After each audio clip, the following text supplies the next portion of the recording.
Tomorrow is the day, my friends. Not long now until Clair Obscur Expedition 33 is officially released and you get to experience it in all its glory. Until then, here's a few fun facts about the game that you may not know to help you get started and hopefully build up that excitement even more. Firstly, try-hard RPG enthusiasts among us, rejoice. There are many super bosses in this game and so much tasty late game content. And super bosses come in a few different forms in Clair Obscur. Obviously, as always, I'm going to keep this video spoiler free, so I won't give you specifics. However, every single normal enemy you encounter has a chromatic variant, and they are very powerful, souped up versions of the enemies that you have fought previously, usually with faster animations, meaning that you will need to relearn their attack patterns, and a few extra super powerful attacks sprinkled in for good measure just to keep you on your toes and really make you work for those completion bonuses.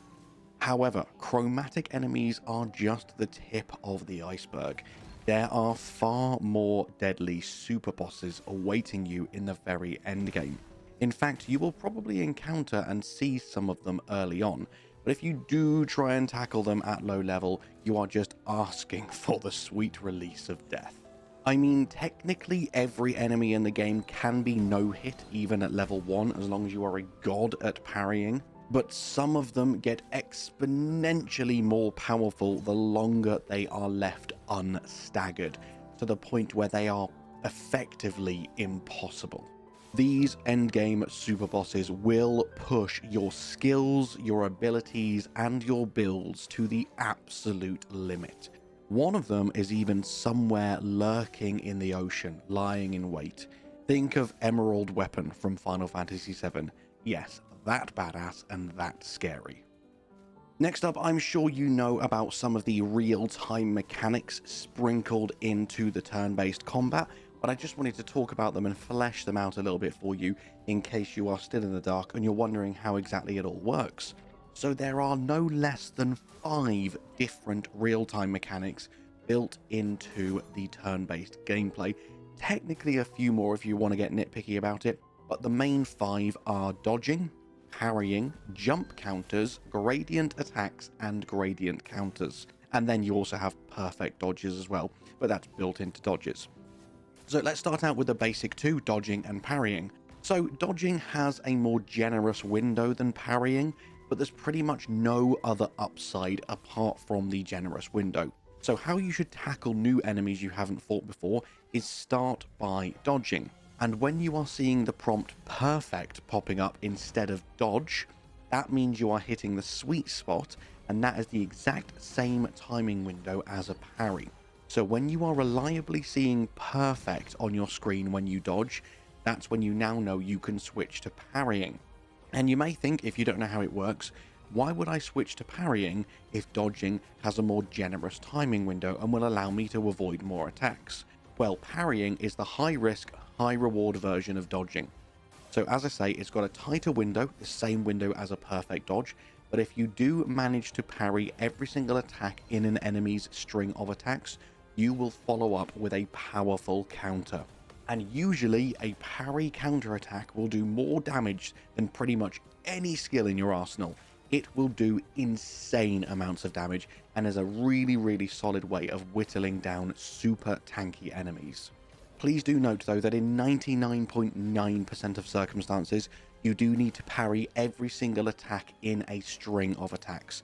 Some enemies will only do one attack, especially the early game enemies, so you only need to parry that one attack and you will immediately follow with a riposte. But late game enemies can have upwards of 5 to 10 attacks, and you need to parry every single one for a counter attack. You can't parry 9 and dodge 1, that doesn't count, but where possible, when you are confident and comfortable, parrying is the place to be. Next up, you have jump counters. These are surprisingly the easiest of the lot to trigger, and also some of the most powerful. Another thing I should mention that applies to pretty much every single mechanic I'm talking about today, enemies have both single target and AoE attacks just as you do. And if an enemy does a regular AoE attack and you hit the parry timing at the right time, all 3 of your party members will automatically parry that attack simultaneously and will follow up with an expedition counter. meaning you get 3 retaliates for the price of 1, dealing massive damage. And the same goes for jump counters, so enemies can do slam or smash attacks that you need to jump over, and they can do this single target or AoE. And unlike with parrying, where if you parry the attack you will automatically riposte, with a jump counter you need to make sure you time the jump correctly and then time the retaliation correctly as well to pull off a jump counter. These will usually do even more damage than parrying, but do require you to remember to hit that second prompt as well. So there's already a lot to think about in combat, all tied to different buttons. Then they decide to chuck gradient attacks into the mix. This is effectively another form of parryable attack, but what's special about gradient attacks is they cannot be dodged or avoided in any other way other than using your new special gradient parry. You'll know if an enemy is using a gradient attack because the whole screen will go grey. Don't worry, this will be introduced to you. You don't see this until quite late on in the game, and you will follow up with a devastating gradient counter. One of the most powerful abilities in the game, makes you feel like a total badass when you pull one off. And then eventually you will learn how to use your own gradient attacks, and you will build up the gradient meter as you are spending AP on skills. The more AP a skill costs, the more it will build your gradient meter. Every character has a different range of gradient attacks, but they all share the same gradient attack meter. So make sure before you use one, you wait until it is the character's turn whose gradient attack you want to use. Then you can go into the gradient attack menu and you can use this as a free extra attack on your turn. Any other action, such as healing or reviving or using a skill, that will end your turn immediately. Gradient attacks, however, work similarly to the free aim shots in that you can use them and then follow up with another attack, effectively giving you a double turn. So even though, as you will see from my upcoming walkthrough / things you missed series, free aiming is king in the early game, you want to switch from free aiming to using your skills when you unlock gradient attacks, because spending AP on your free aim shots will not build up your gradient meter, only skills will do this. That is a summary of the most important real-time mechanics built into the combat. Hopefully that gets you ridiculously excited to get into the game. Honestly, I just adore this game so much. I cannot wait for you to start playing it and give me all your feedback. Please jump into the Discord server so I can get live commentary and live feedback of everyone playing the game. I'll set up a dedicated Clair Obscur channel so we can all share our encounters and the secrets we're uncovering and the builds that we're using. I'm just so excited to finally be able to talk to people about this game. I've had to keep this to myself for 2 weeks and it's been a nightmare. Next up, we have recoating. This is basically respecking.